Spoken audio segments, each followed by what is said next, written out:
એક વાત તો નક્કી કરી જ રાખવાની કે સંજોગ અને પરિસ્થિતિ તો પોઝિટિવ કે નેગેટિવ હોય, હું મારી સ્થિરતા, મારો ધ્યેય એમાંથી તો હું ક્યારેય વિચલિત નહીં જ થઉં, નહીં તો તમે જીવન હારી ગયા કહેવાય.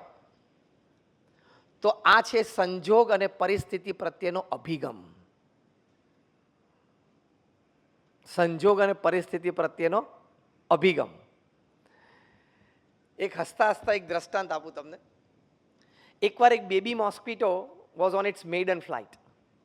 નાનું મચ્છર બિચારું જન્મ્યું હતું, એની પહેલી ફ્લાઇટ હતી આમ. એટલે એના મધર મોસ્કીટો અને ફાધર મોસ્કીટો, માતા પિતા બે જણા આમ જોતા હતા કે આપણો બેટો પહેલી ફ્લાઇટ લે છે.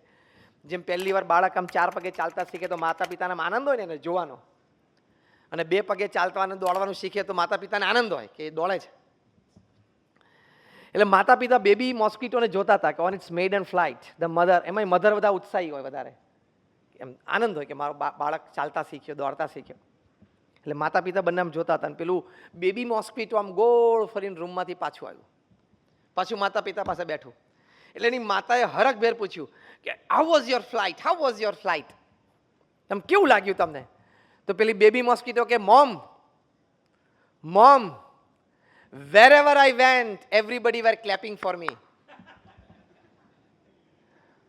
હું જ્યાં જ્યાં ગયો ને ત્યાં બધા મારી માટે તાલીઓ પાડતા હતા. ખબર પડી? મેં સ્વિચ તો દાબી હતી, પણ 2 ઝબકારા પછી લાઈટ ચાલુ થઈ. હું જ્યાં જ્યાં ગયો ત્યાં બધા મારી માટે તાલી પાડતા હતા. શું એકચ્યુઅલી શું કરતા હતા? બધા એને મારી નાખવાનો પ્રયત્ન કરતા હતા. અરે મચ્છર ઉડે એટલે આપણે મારી નાખવાનો પ્રયત્ન કરતા હતા. ભલે લોકો મારી નાખવાનો પ્રયત્ન કરતા હતા, અભિગમ એ રાખવાનો કે તાલીઓ પાડતા હતા. જીવનમાં આનંદમાં રહેવું હોય તો આપણા હાથની વાત છે ને. લોકો તો જે કરવું હોય કરે. If you are principally right and not offending anybody, આ 2 શબ્દો યાદ રાખજો. તમે સિદ્ધાંત અને મૂલ્યોની દ્રષ્ટિએ સાચા હો અને કોઈને પણ ઓફેન્ડ ના કરતા હો તો કોઈથી ગભરાવાની જરૂર નથી, વ્યક્તિઓની ચિંતા રાખવાની જરૂર નથી. વ્યક્તિ અને સમાજનો અભિપ્રાય મારી માટે શું છે એની ચિંતા રાખવાની કંઈ જરૂર નથી. અમે એકવાર ત્યાં આઈઆઈએમમાં હતા, બેંગ્લોર. પ્રવચન પત્યું પછી ઓપન ક્વેશ્ચનમાં એક આઈઆઈએમના સ્ટુડન્ટે મને પ્રશ્ન પૂછ્યો કે આ તમે સંતો બધા ભગવા કલરના કપડાં પહેરો છો,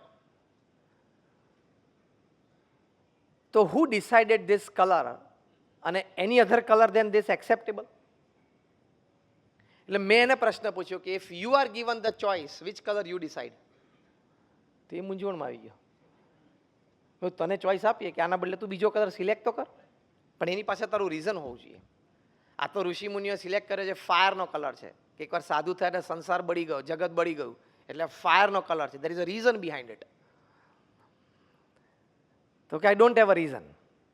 એટલે લોકોને તો જાત જાતના અભિપ્રાયો હોય છે, જાત જાતના, પણ તમે સિદ્ધાંતની દ્રષ્ટિએ સાચા હો અને કોઈ વ્યક્તિને, પરિસ્થિતિને તમે ઓફેન્ડ ના કરતા હો તો પછી ચિંતા કરવાની જરૂર નથી. બહુ સરસ એક દ્રષ્ટાંત ઘણી વખત પ્રમુખ સ્વામી મહારાજ આપતા, જે હકીકત બનેલી. એકવાર શિવજી, પાર્વતી અને એમનો પોઠિયો 3 જણા ચાલતા ચાલતા જતા હતા. તે પહેલા ગામમાં લોકો કે આ 2 જણા મૂરખ છે ને, આટલો સરસ પઠ્ઠા જેવો મોટો પોઠિયો છે તેની ઉપર બેસીને જવું જોઈએ ને. શિવજી ને પાર્વતી પછી એમની ઉપર બેઠા. બીજે ગામ આવ્યા ને તો એક જણો કે આ 2 ને કંઈ દયા છે, 2 જણા પોઠિયા ઉપર ચડી ગયા છે, બિચારા પોઠિયાને કેટલી તકલીફ પડતી હશે. એટલે પાર્વતીજી કે શિવજીને એમ કરો કે, એટલે શિવજી, પાર્વતીજી શિવજીને કે હું ઉતરી જાઉં છું, તમે બેસો. ત્રીજે ગામ ગયા ને તો પાછો એક જણો બોલ્યો કે આને કંઈ દયા છે, એ પોઠિયા ઉપર ચડી ગયો ને એની પત્નીને ચલાવે છે. એટલે શિવજી કે પાર્વતીજી કે ભાઈ તું બેસ ને હું નીચે ઉતરું. તે ચોથે ગામ ગયા ને તો કે આ બાઈને કોઈ શરમ છે, એ પોઠિયા ઉપર એની સવારી કરે છે, ધણીને ચલાવે છે. ચોથા ગામની સીમ પૂરી થઈને શિવજી કે બેસી જા, આપણે જેમ જવું એમ જઈએ, ગામ તો ગમે તે રીતે બોલશે. એટલે સંજોગ અને પરિસ્થિતિની બહુ ચિંતા નહીં કરવાની. Again I repeat, if you are principally right and not offending anybody, go your way. 70-80 વર્ષનું જીવન છે, બહુ લોક અભિપ્રાય પ્રમાણે ચાલીએ ને તો જીવન પૂરું ના થાય. આપણને કાયમ ચિંતા, પેલો શું કહેશે, આ શું કહેશે, આમ શું કહેશે. કારણ કે આપણા મનમાં છે ને, આપણા માનસમાં આ ધરબાયેલું છે. કારણ કે આપણે લોકો વિશે છૂટથી અભિપ્રાયો આપીએ છીએ ને, એટલે આપણે એ માણસ નીચે દબાઈ ગયા છીએ.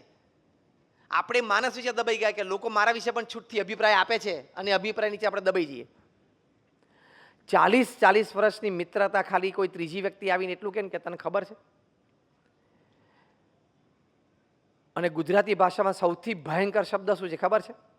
વાક્ય, હું તને કહું પણ તારે મારું નામ ક્યાંય નહીં દેવાનું.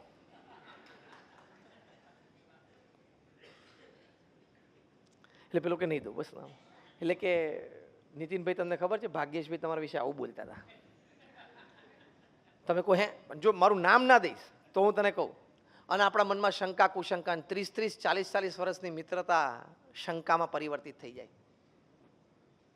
એવું બને છે ને, કારણ કે આપણું માનસ એવું છે કે આપણે સાહજિક અભિપ્રાય આપી દઈએ છીએ, એટલે એ સાહજિક અભિપ્રાયોની અસર આપણી ઉપર થઈ જાય છે.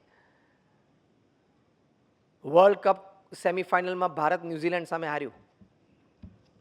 Throughout the tournament performance extraordinary હતું. India was a very powerful team. અત્યાર સુધીના વર્લ્ડ કપમાં આટલી પાવરફુલ ટીમ મળી જ નથી આપણને.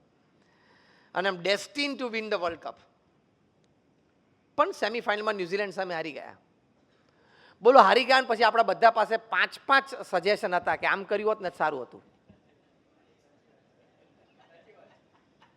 અને બોલ્યા શું કે એકચ્યુઅલી છે ને, જો બોલ ઓફ સ્ટમ્પ ઉપર પડીને આઉટસ્વિંગ થતો હતો.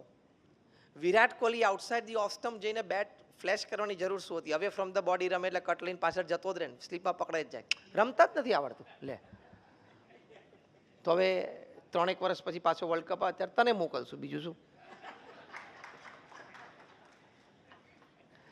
તને ખબર છે વોટ ઇઝ 98 માઇલ્સ પર આવરની ડિલિવરીઝ?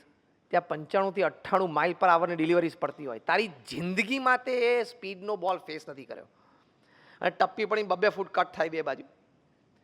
વિરાટ કોહલી કે રોહિત શર્મા પાસે સેકન્ડનો 40મો ભાગ હોય ફેસ કરવાનો, નક્કી કરવાનું કે આનું મારે શું કરવું. સેકન્ડના 40મા ભાગમાં નક્કી કરવાનું કે મારે આનું શું કરવું.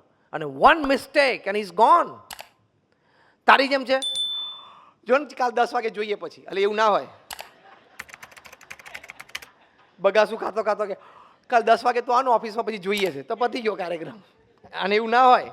અને 50,000 માણસ લાઈવ જોતા, એનું ઇમોશનલ પ્રેશર, એ બધું બાજુ ઉપર કાઢીને લાઇન એન્ડ લેન્થ ઉપર કોન્સન્ટ્રેશન રાખવું એ સહેલી વાત નથી. અને તારે ગંજી ને લેંગો પહેરીને મમરાની વાટકી બાજુમાં લઈને ટીવી જોતા જોતા કોમેન્ટ કરવી.